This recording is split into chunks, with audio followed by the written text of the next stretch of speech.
Halo semuanya, pada video kali ini saya akan menyampaikan review dari buku Pengantar Sosiologi atau Introduction to Sociology dari Openstack College sebagai tugas mingguan pengantar ilmu sosiologi yang ke-8. Namun sebelum itu perkenalkan, nama saya Devini Laura Mahilomi dari kelas C semester 1 Program Studi Administrasi Bisnis Fakultas Ilmu Sosial dan Ilmu Politik Universitas Nusa Cendana Kupang. Pengantar sosiologi, konser, permainan, olahraga, dan rapat umum politik dapat memiliki kerumunan yang sangat besar. Ketika Anda menghadiri salah satu dari acara ini, Anda mungkin hanya tahu orang-orang yang datang bersama Anda, namun Anda mungkin mengalami perasaan yang terhubung kepada kelompok-kelompok lainnya. Anda adalah salah satu dari kerumunan. Anda bersorak dan bertepuk tangan ketika orang lain melakukannya. Anda berteriak bu di samping mereka. Anda menyingkir ketika seseorang perlu melewatinya, dan Anda mengatakan permisi ketika Anda harus pergi. Anda tahu bagaimana berperilaku di keramaian seperti ini. Ini bisa menjadi pengalaman yang sangat berbeda jika Anda berpergian ke negara asing lainnya dan menentukan diri Anda berada di kerumunan bergerak jalan. Anda mungkin mengalami kesulitan mencari tahu apa yang terjadi. Apakah kerumunan itu adil, kesibukan pagi yang sangat biasa, atau apakah itu semacam protes politik? Mungkin Anda ada semacam kecelakaan atau bencana yang sedang terjadi. Meskipun Anda berada di dalamnya, Anda mungkin tidak merasa menjadi bagian dari kerumunan ini. Anda mungkin tidak tahu apa yang harus dilakukan atau bagaimana berperilaku. Bahkan dalam satu jenis kerumunan, kelompok yang berbeda ada dan perilaku yang berbeda diperlihatkan. Di sebuah batu konser, misalnya, beberapa mungkin menikmati bernyanyi bersama, yang lain lebih suka untuk duduk dan mengamati, sementara yang lain lagi dapat bergabung di mosh pit atau mencoba mengelilingi kerumunan. Mengapa kita merasa dan bertindak secara berbeda dalam berbagai jenis situasi sosial? Mengapa orang-orang dari satu kelompok menunjukkan perilaku yang berbeda dalam situasi yang sama? Mengapa orang yang bertindak serupa tidak merasa terhubung dengan orang yang menunjukkan perilaku yang sama? Ini adalah beberapa dari banyak pertanyaan yang diajukan sosiolog saat mereka mempelajari orang dan masyarakat. Apa itu sosiologi? Sebuah kamus mendefinisikan sosiologi sebagai studi sistematis tentang masyarakat dan interaksi sosial. Sosiologi berasal dari kata Latin socios dan kata Yunani logos yang berarti studi tentang persahabatan. Sementara ini adalah titik awal untuk disiplin. Sosiologi adalah sebenarnya lebih jauh dari kompleks. Hal ini menggunakan banyak metode berbeda untuk mempelajari berbagai materi pelajaran dan untuk menerapkan studi ini ke dunia nyata. Apa itu masyarakat dan budaya? Dalam sosiologi mempelajari semua aspek dan tingkatan masyarakat. Masyarakat adalah sekelompok orang yang merupakan seorang anggota-anggotanya yang berinteraksi, tinggal di area yang ditentukan, dan berbagi budaya. Budaya mencakup praktik bersama kelompok, nilai, dan keyakinan. Seorang sosiologi mungkin menganalisis video orang-orang yang berasal dari masyarakat yang berbeda saat mereka membawa pada percakapan dalam kehidupan sehari-hari untuk mempelajari aturan percakapan sopan dari budaya dunia yang berbeda. Sosiologi lain mungkin mewawancarai sampel orang yang representatif untuk melihat bagaimana pesan singkat telah berubah dalam hal berkomunikasi. Namun sosiolog lain mungkin mempelajari bagaimana migrasi menentukan jalan masuk ke bahasa yang menyebar dan berubah dari waktu ke waktu. Seseorang sosiolog keempat mungkin menjadi bagian dari pengembangan tim tanda-tanda untuk memperingatkan orang-orang yang hidup ribuan tahun di masa depan dan berbicara dalam banyak bahasa yang berbeda untuk menjauhi nuklir yang masih berbahaya. Imajinasi sosiologi. Meskipun studi ini dan metode pelaksanaannya berbeda, sosiolog yang terlibat dalam mereka semua memiliki kesamaan yang sama. Masing-masing dari mereka melihat bahwa masyarakat menggunakan apa yang dipelopori sosiolog. C. Wright Mills menyebut imajinasi sosiologis kadang-kadang juga disebut sebagai lensa sosiologis atau atau perspektif sosiologis. Mills mendefinisikan imajinasi sosiologis sebagai bagaimana individu memahami sendiri dan masa lalu orang lain dalam kaitannya dengan sejarah dan struktur sosial pada tahun 1959. Dengan melihat individu dalam masyarakat dan bagaimana mereka berinteraksi melalui lensa ini, sosiolog dapat memeriksa apa yang mempengaruhi perilaku, sikap, dan budaya. Dengan menerapkan metode-metode yang sistematis dan ilmiah untuk proses ini, mereka mencoba untuk melakukan apa yang dibiarkan membias mereka sendiri dan ide-ide yang terbentuk sebelumnya mempengaruhi mereka dan mendapatkan kesimpulan. Mempelajari pola, bagaimana sosiolog melihat masyarakat. Semua sosiolog tertarik pada pengalaman individu dan bagaimana pengalaman itu berbentuk melalui interaksi dengan kelompok sosial dan masyarakat secara keseluruhan. Bagi seorang sosiolog, keputusan pribadi dan individu membuat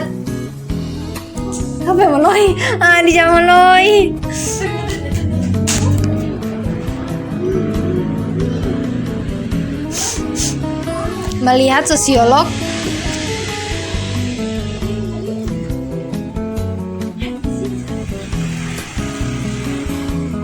bagaimana sosiolog melihat masyarakat. Semua sosiolog tertarik pada pengalaman individu dan bagaimana pengalaman itu terbentuk melalui interaksi dengan kelompok sosial dan masyarakat secara keseluruhan. Bagi seorang sosiolog, keputusan pribadi dan individu membuat tidak ada dalam ruangan yang hampa. Pola budaya dan kekuatan sosial memberi tekanan pada orang untuk memilih satu pilihan di atas yang lain. Sosiolog mencoba untuk mengidentifikasi pola umum ini dengan memeriksa perilaku sekelompok besar orang yang hidup dalam masyarakat yang sama dan mengalami masyarakat yang sama dalam tekanan. Mereka akan melihat bahwa dalam beberapa tahun terakhir pengangguran telah mencapai rekor tertinggi. Mereka akan mengamati sebanyak itu pemberi pinjaman menyetujui hipotek subprime dengan tarif yang dapat disesuaikan yang mulai rendah dan menggelembung. Mereka mungkin melihat apakah pengangguran dan praktik peminjaman berbeda untuk anggota dari kelompok sosial yang berbeda kelas, ras, atau jenis kelamin. Dengan menganalisis dampak kondisi eksternal ini pada pilihan individu, sosiolog dapat menjelaskan dengan lebih baik mengapa orang membuat keputusan yang mereka lakukan. Presentasi populasi yang menerima kupon makanan jauh lebih tinggi di negara bagian tertentu daripada di negara bagian yang lain. Apakah ini berarti jika stereotip di atas diterapkan, orang-orang di beberapa negara bagian lebih malas dan kurang termotivasi daripada di negara bagian lain? Sosiolog mempelajari ekonomi di setiap negara bagian membandingkan tingkat masalah sosial seperti ini. Untuk mendefinisikan tren sosial, sosiolog juga mempelajari bagaimana orang menggunakan kupon makanan dan bagaimana orang bereaksi terhadap penggunaan mereka. Penelitian telah menemukan bahwa bagi banyak orang dari semua kelas, ada stigma kuat yang melekat pada penggunaan kupon makanan. Stigma ini dapat mencegah orang yang memenuhi syarat untuk jenis bantuan ini dari menggunakan kupon makanan. Menurut Hanson dan Gunderson pada tahun 2002, seberapa kuat stigma ini dirasakan terkait dengan iklim ekonomi secara umum. Ini menggambarkan bagaimana sosiolog mengamati suatu pola dalam masyarakat. Sosiolog mengidentifikasi dan mempelajari pola yang terkait dengan semua jenis masalah sosial kontemporer. Kata jangan, kebijakan untuk bertanya dan tidak memberitahu, kemunculan sebuah pesta atau party sebagai faksi politik, pengaruh Twitter, komunikasi dalam sehari-hari. Ini semua adalah contoh topik yang mungkin dieksplorasi oleh sosiolog. Mempelajari bagian dan keseluruhan bagaimana sosiolog melihat struktur sosial. Dasar utama dari perspektif sosiologis adalah konsep bahwa individu dan masyarakat tidak dapat dipisahkan. Tidak mungkin mempelajari yang satu tanpa yang lain. Sosiolog Jerman Norbert Elias menyebut proses sekaligus menganalisis perilaku individu dan masyarakat yang membentuk perilaku tersebut figurasi. Dia menggambarkan melalui metafora menari, tidak ada tarian tanpa penari, tapi tidak ada penarinya tanpa tarian. Tanpa penari, sebuah tarian hanyalah sebuah ide tentang gerakan di kepala koreografer. Tanpa tarian, hanya ada sekelompok orang yang bergerak di lantai. Demikian pula tidak ada masyarakat tanpa individu yang membentuknya, dan juga tidak ada individu yang tidak terpengaruhi oleh masyarakat di mana mereka tinggal, kata Elias pada tahun 1978. Aplikasi yang membuat mereka secara membuat konsep ini dapat dipahami adalah pengalaman agama, sementara orang yang mengalami agama mereka secara individual. Agama ada dalam konteks sosial yang lebih besar. Untuk misalnya, praktik keagamaan seseorang dapat dipengaruhi oleh apa yang ditentukan pemerintah, hari libur, guru, tempat ibadah, ritual, dan sebagainya. Pengaruh ini menggarisbawahi hubungan penting antara praktik individu, agama, dan tekanan sosial yang mempengaruhi pengalaman keagamaan itu.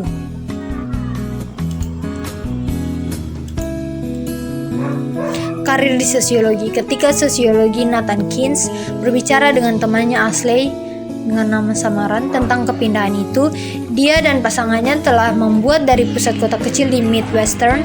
Dia penasaran bagaimana tekanan sosial yang diberikan pada pasangan lesbian berbeda dari satu komunitas lainnya. Ashley mengatakan bahwa di kota mereka sudah terbiasa melihat dan mendengar komentar ketika dia dan pasangannya berjalan bergandengan tangan. Kalau tidak, dia merasa bahwa mereka setidaknya ditoleransi. Ada sedikit atau tidak adanya diskriminasi langsung. Hal ini berubah ketika mereka pindah ke kota kecil untuk pekerjaan pasangannya. Untuk pertama kalinya, Ashley mendapat dirinya mengalami diskriminasi langsung karena orientasi seksualnya. Beberapa itu sangat menyakitkan. Tuan tanah tidak akan menyewakan kepada mereka. Ashley yang sangat terlihat profesional mengalami banyak kesulitan mencari pekerjaan baru. Ketika Nathan bertanya kepada Ashley apakah dia dan pasangannya menjadi putus atau pahit tentang itu. Sejarah sosiologi. Sejak zaman kuno, orang yang telah terpesona oleh hubungan antara individu dan masyarakat setempat di mana mereka berada. Banyak topik yang menjadi pusat kesarjanaan sosiologi modern dipelajari oleh para filosof kuno. Banyak dari pemikir awal ini termotivasi oleh keinginan mereka untuk menggambarkan masyarakat yang cukup ideal. Pada abad ke-13 Masehi, M.A. Tuan Lin, seorang sejarawan Cina, pertama kali mengakui dinamika sosial sebagai komponen yang mendasari perkembangan sejarah dalam ensiklopedia manisnya dalam buku Studi Umum Sastra Tetap. Abad berikutnya melihat kemunculan sejarawan yang dianggap sebagai yang pertama di dunia, sosiolog Ibn Khaldun dari Tunisia. Dia menulis tentang banyak topik yang menarik hari ini, setting landasan bagi sosiologi dan ekonomi modern, termasuk teori konflik sosial, sebuah perbandingan kehidupan nomaden dan tetap, deskripsi ekonomi politik, dan studi yang menghubungkan sebuah kohesi sosial suku dengan kapasitas untuk kekuasaan umum. Hanaum pada tahun 2003.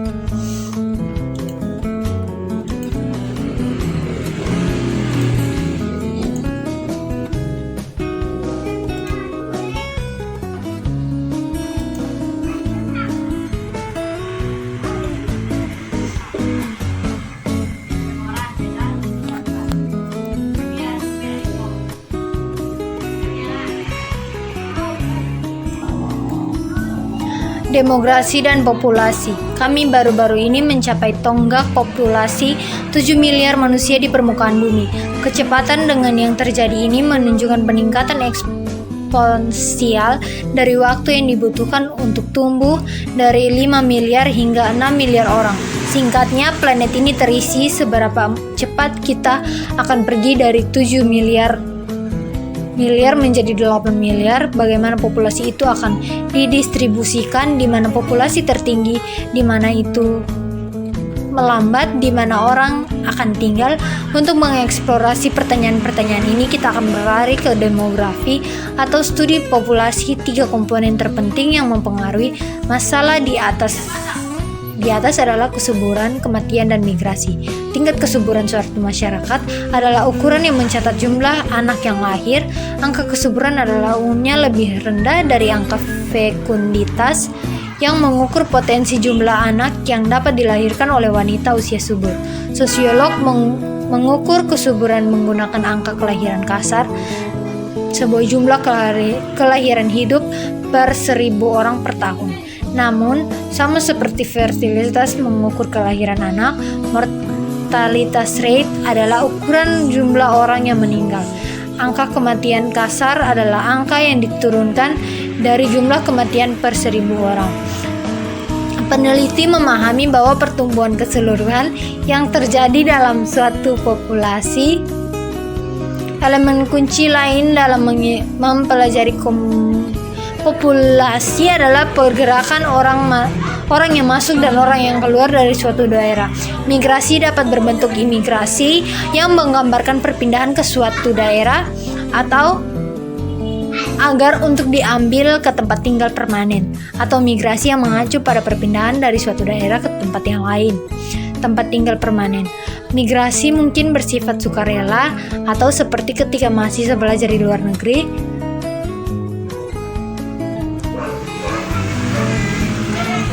Secara paksa mereka harus pindah ke tempat itu. Seperti ketika orang Somalia meninggalkan bagian negara mereka yang dilanda kekeringan dan kelaparan untuk tinggal di kamp atau pengungsi, atau dipaksa seperti ketika banyak suku asli Amerika dipindahkan dari tanah mereka hidup selama beberapa generasi. Pertumbuhan populasi mengubah tingkat kesuburan, kematian, dan migrasi membentuk komposisi populasi total, sebuah gambaran dari profil demografis suatu populasi.